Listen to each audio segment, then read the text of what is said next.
Hi viewers, now we discuss about the structure of DNA. DNA is deoxyribonucleic acid. Now the objective of this present lecture is to understand the historical background and importance of DNA, to know the structure and components of DNA, to differentiate aDNA, bDNA and zDNA. And regarding the historical perspective of DNA structure, Linus Pauling, first he described DNA having the triple helix mode. According to Linus Pauling, DNA has three strands. So he described it as the triple helix model.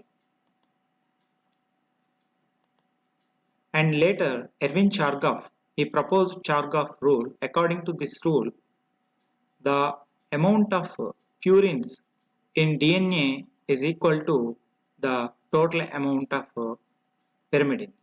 That means adenines and guanines both are purines, and thymine and cytosine are pyrimidines. That means A plus G is equal to T plus C. That means the amount of A is equal to T, the amount of C equal to G.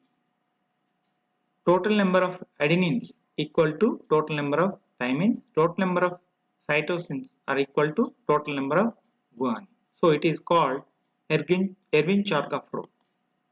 And later, in a breakthrough study, Rosalind Franklin and Wilkins, they used X-rays to reveal the structure of DNA. With their X-ray diffraction studies, they focused X-rays on DNA and they obtained the DNA X-ray crystallography structure. Based on this X-ray crystallography structure, J.D. Watson and Crick proposed the double helical model of DNA. Here we see the double helical model of the DNA, which was first described by Watson and Crick. For that, Watson and Crick got the Nobel Prize. And what is the importance of DNA? DNA or deoxyribonucleic acid is a polymer, and it is found in the chromosomes in the nucleus and also in the mitochondria and chloroplast-like organelles. DNA carries the genetic information. DNA is called as genetic blueprint of the organism because it has the total information of the structure of the organism. So it is called as the genetic material. And also DNA is transferred to one generation to another generation. It carries the genetic information. So it is called as the genetic material. Chromosomes are called as the carriers of DNA as they carry the DNA. DNA is packed with the help of the histone proteins in the supercoiled form in the chromosomes. So here we observe the two strands of the DNA.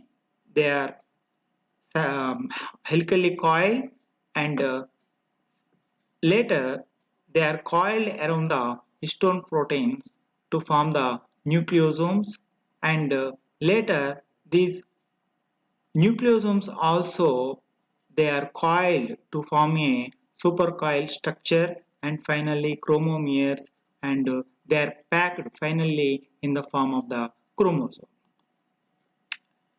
So now we look into the double helical model of DNA. As per the proposal of Watson and Crick, there are two strands of DNA. Both are arranged in anti-parallel manner. Here, one end of the DNA is called as the 5' end and another end of that strand is called as 3' end. and in the opposite strand it is arranged in the opposite manner, like this tip is called as 3' end and another tip is called as a 5' end. So here these two strands are arranged in the anti-parallel manner and they are helically coiled. Here they are attached together with the help of the nitrogen bases. Here we see adenine and thymine.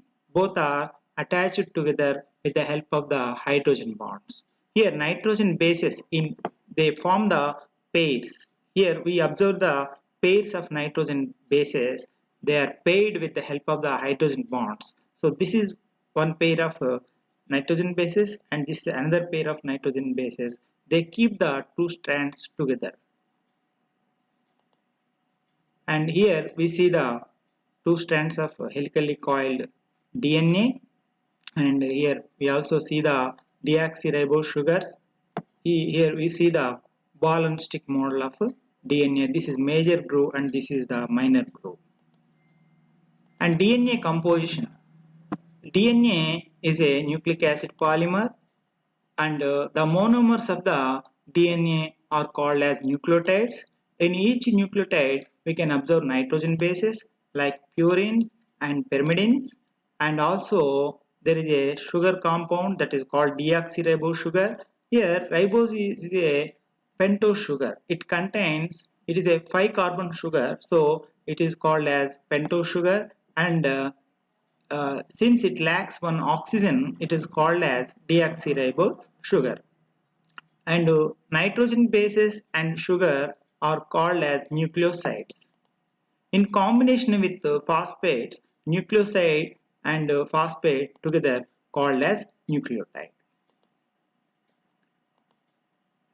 Now we see the nucleoside, a single nucleoside. Here this is a nitrogen base and it is bound with the ribose sugar with the help of the glycosidic bond. So this is the ribose sugar because in the second carbon position and in the third carbon position we observe two hydroxyl molecules. And now we see the deoxyribose sugars. Here these are also called as deoxyadenosine 5-phosphate because here adenine is bound by the deoxyribose sugar with the help of the glycosidic bond, and finally these two bind to the phosphate. So this is called as phosphodiester bond. Now we see another deoxynucleotide, that is guanosine. It bound with the deoxyribose sugar with the help of the glycosidic bond, and finally they bond with the phosphate. Here we see the cytosine and here we see the thymine. In all these nucleotides or deoxynucleotides, we observe the change of the nitrogen base. In all the deoxynucleotides, phosphate and deoxyribose sugar is common. The only one which changes is the nitrogen base. And here we see adenine.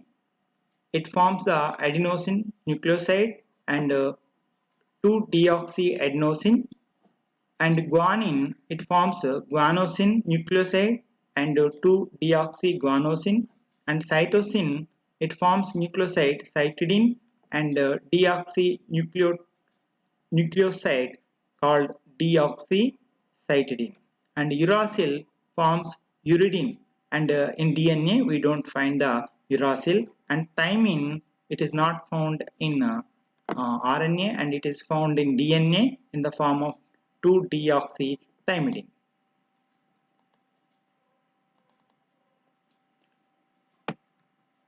So here we see the two strands of DNA. These are the nitrogen bases, thymine and adenine. They are bonded by the two hydrogen bonds, and guanine and cytosine, they have 3 hydrogen bonds, and adenine, thymine 2 hydrogen bonds, and guanine, cytosine 3 hydrogen, A, T, G, C. And here each nitrogen base forms a glycosidic bond with the deoxyribose sugar, and finally it binds to phosphate. And here two adjacent nucleosides are joined with the help of phosphodiester bonds with the phosphate. So this is one polynucleotide strand and this is another polynucleotide strand. These two strands are bonded with the help of the hydrogen bonds between the nitrogen bases. Here we see thymine binding with the adenine with the help of two hydrogen bonds. Here we see cytosine binding with the guanine with the help of three hydrogen bonds. And now we see three different types of DNA: aDNA, bDNA, and zDNA. And left to right, aDNA, bDNA, and zDNA. We see the most common form of DNA is bDNA that are observed in the organisms, but occasionally we can find aDNA. It is a dehydrated form of the bDNA. And zDNA, here we see it is in strands are observed in the zigzag manner. Now we see the graphical pictures of aDNA, bDNA, and zDNA. And the advantages of a double helix model is the stability. It is protected with from the attack of the H2O, soluble compounds, and H2O itself, and it provides easy mechanism for replication.